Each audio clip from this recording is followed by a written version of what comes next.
If you're broke at the start of the year, this isn't because you've failed. That's the first lie most people believe.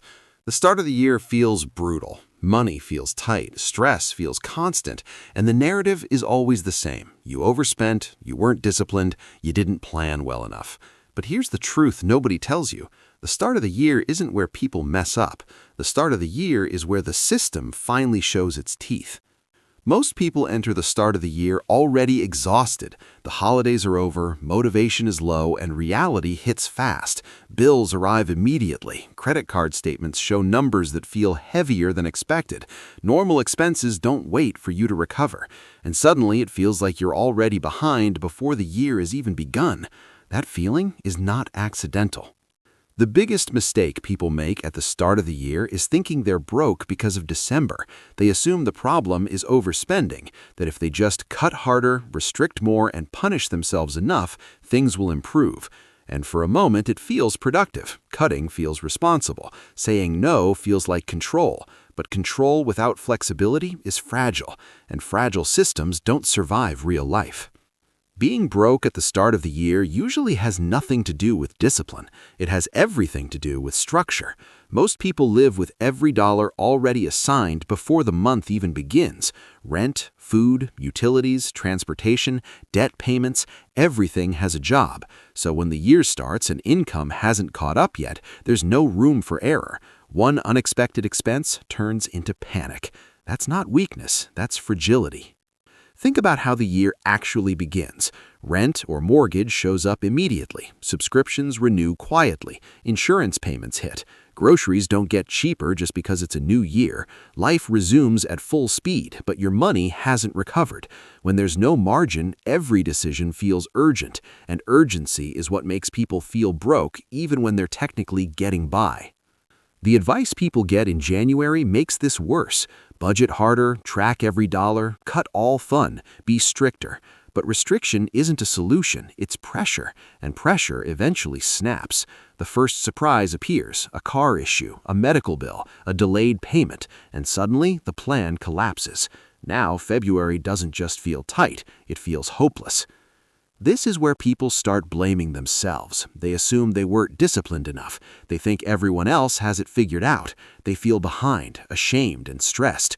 But the real problem isn't effort. It's that their financial life has no shock absorption, no flexibility, no buffer. That's why January hits so hard. Here's the uncomfortable part. Most people who are broke in January aren't broke because they spent irresponsibly. They're broke because their entire system depends on nothing going wrong. And nothing ever goes wrong until it does. January simply exposes that reality. But here's the positive side nobody talks about. January is also the best moment to fix this, not by cutting more, but by understanding what actually caused the pressure. January isn't the problem, it's the signal, and if you read that signal correctly, the rest of the year doesn't have to feel this way.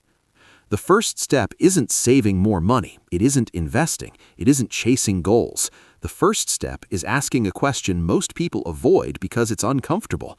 Why does one unexpected expense break everything? That question changes how you see being broke in January, and once you understand that, you stop attacking the wrong problem. Most people think the solution to being broke in January is simple: earn more or cut harder.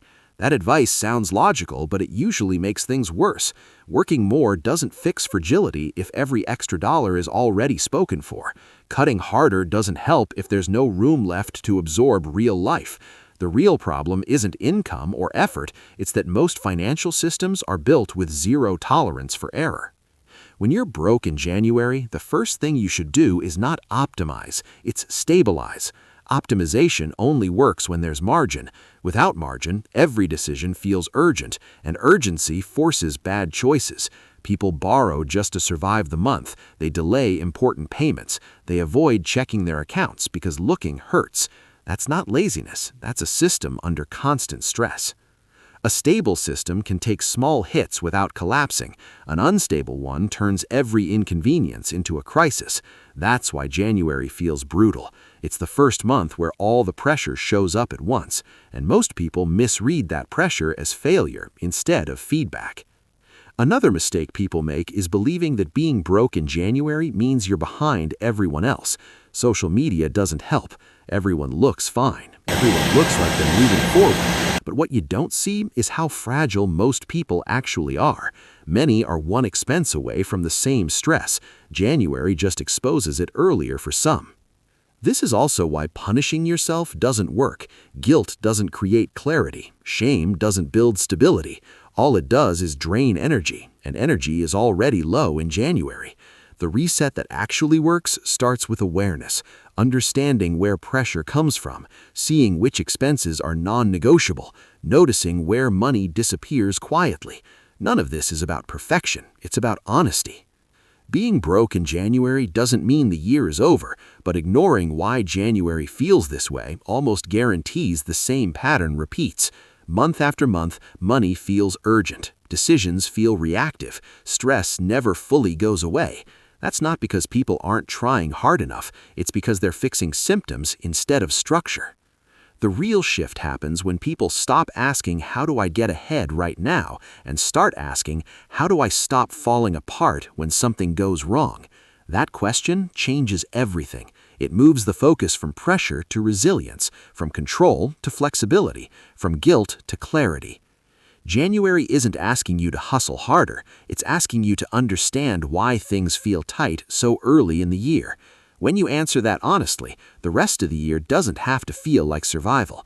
It won't be perfect, it won't be easy, but it will be manageable, and manageable is the foundation of progress.